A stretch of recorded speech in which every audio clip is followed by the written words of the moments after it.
এটা আওয়ামী লীগ যেই ষড়যন্ত্র ছক আঁকছে নির্বাচনকে ঘিরে, সেটার একটা শুরু বলা যেতে পারে।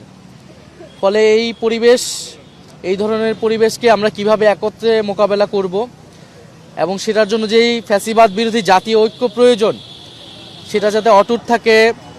আমরা জানি নির্বাচনের রাজনীতিতে আমরা প্রতিযোগিতা করব, প্রতিদ্বন্দ্বিতা করব, একে অন্যের বিরুদ্ধে হয়তো বলবো, কিন্তু সেটা যাতে কখনোই একটা সীমাকে অতিক্রম না করে এবং আওয়ামী লীগকে যাতে কোনো সুযোগ সুবিধা করে না দেয়, এই ব্যাপারে আমরা সকলেই ঐক্যমত পোষণ করেছি। আওয়ামী লীগকে রাজনীতির মাঠে আসার একটা স্বাভাবিকীকরণ প্রক্রিয়া, একটা নর্মালাইজিং প্রসেস আমরা দেখতে পাচ্ছি। বিশ্ববিদ্যালয়গুলোতে দেখছি আওয়ামীপন্থী শিক্ষকরা গোপন মিটিং করার সুযোগ পাচ্ছে। আমরা কোর্টপাড়ায় দেখতে পাচ্ছি যে জয় বাংলা স্লোগান হচ্ছে। আমরা টকশোতে দেখছি এরকম আওয়ামীপন্থী বুদ্ধিজীবীরা আসছে। আমরা ভোটের মাঠে দেখছি যে জাতীয় পার্টিকে প্রস্তুত করা হচ্ছে। ফলে এই যে একটা সম্মিলন আমরা দেখতে পাচ্ছি, এটা একটা পরিকল্পিত আয়োজন আওয়ামী লীগকে রাজনীতির মাঠে পুনর্বাসিত করার। এবং আওয়ামী লীগ বুদ্ধিজীবী, সাংবাদিক, সাংস্কৃতিক কর্মী নানা নামে কিন্তু আওয়ামী লীগ সমাজে কথা বলার চেষ্টা করছে, কাজ করছে। ফলে আওয়ামী লীগকে শুধু রাজনৈতিকভাবেই নয়, বা এই যে সন্ত্রাসী তাদেরকে তো মোকাবেলা করতে হবে প্রশাসনিকভাবে, কিন্তু একইভাবে বুদ্ধিভিত্তিকভাবে যে আওয়ামী লীগকে যারা রাজনীতির মাঠে আনার চেষ্টা করছে, এইটার বিরুদ্ধে আমাদের সকল দলকে তৎপর হতে হবে। আওয়ামী লীগ এই সকল পরিকল্পনা করতেছে দিল্লিতে বসে। ফলে ভারত সরকারের প্রত্যক্ষ বা পরোক্ষ মদত ছাড়া আওয়ামী লীগ এই ধরনের পরিকল্পনা করতে পারে না। এই ধরনের তৎপরতা, জঙ্গি তৎপরতা তারা করতেছে। ফলে অবশ্যই ভারত সরকারকে, আমাদের এখানে যারা ভারতীয় দূতাবাস আছে তাদেরকে অ্যাকাউন্টেবল করতে হবে। সরকারের পক্ষ থেকে তাদেরকে ডেকে বলতে হবে যে সেখানে একজন মৃত্যুদণ্ডপ্রাপ্ত গণহত্যাকারীকে ভারত সরকার আশ্রয় দিয়ে অলরেডি তারা একটা নৈতিক অপরাধ করেছে। এখন তারা বাংলাদেশকে অস্থিতিশীল করার জন্য সেই আওয়ামী লীগকে তারা সহায়তা করতেছে। আমরা দেখেছি 5ই আগস্টের আগে ভারত আওয়ামী লীগকে প্রত্যক্ষ পরোক্ষভাবে সহায়তা করেছে, অবৈধভাবে ক্ষমতায় টিকে থাকতে সহযোগিতা করেছে, বাংলাদেশের রাজনীতিতে সবসময় হস্তক্ষেপ করেছে। ভারত সরকারকে আমরা বলেছি যে বাংলাদেশের সাথে সম্পর্ক রাখতে হলে এই ধরনের হস্তক্ষেপ বন্ধ করতে হবে, কিন্তু আমরা দেখে যাচ্ছি এখনো ভারত সেই হস্তক্ষেপ চালিয়ে যাচ্ছে। ফলে ভারতের প্রতিও এবং এখানে যারা দূতাবাস রয়েছে তাদেরকে সরকার কঠোরভাবে বলতে হবে, এবং রাজনৈতিক দল হিসেবে আমরা আমাদের জায়গা থেকে অবস্থান অবশ্যই জানাবো।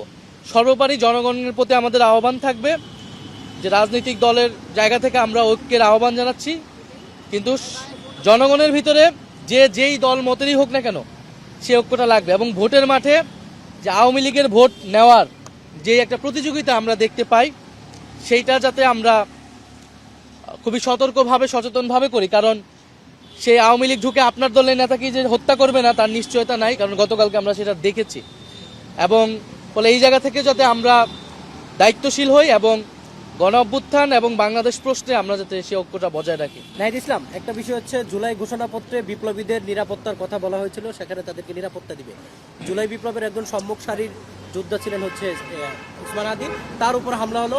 অলরেডি আপনি সহ আপনার দলের আরো অনেক নেতা কর্মীদের উপরই টার্গেট করা হচ্ছে বলে আমরা আশঙ্কা করতে বা শুনতে পাচ্ছি। এই জায়গায় বিপ্লবীদের পক্ষ থেকে আপনারা হচ্ছে কোনো নিরাপত্তা চেয়েছেন কিনা? সরকার কেন তাদেরকে নিরাপত্তা দিতে পারলো না? আপনারা এই বিষয়টি প্রধান উপদেষ্টার কাছে জানতে চেয়েছিলেন, এটা কি উত্তর দিয়েছেন? ওনারা বলেছেন যে আমাদের নিরাপত্তা যদি লাগে, আমরা বলেছি আমাদের কোনো অতিরিক্ত নিরাপত্তার প্রয়োজন নাই, আমরা এটা নিবও না। এটা রাজনীতিক যেহেতু দায়িত্বে আছি, সেই জায়গা থেকে সবাই যেটা পায় সেতটুকুই হতে পারে।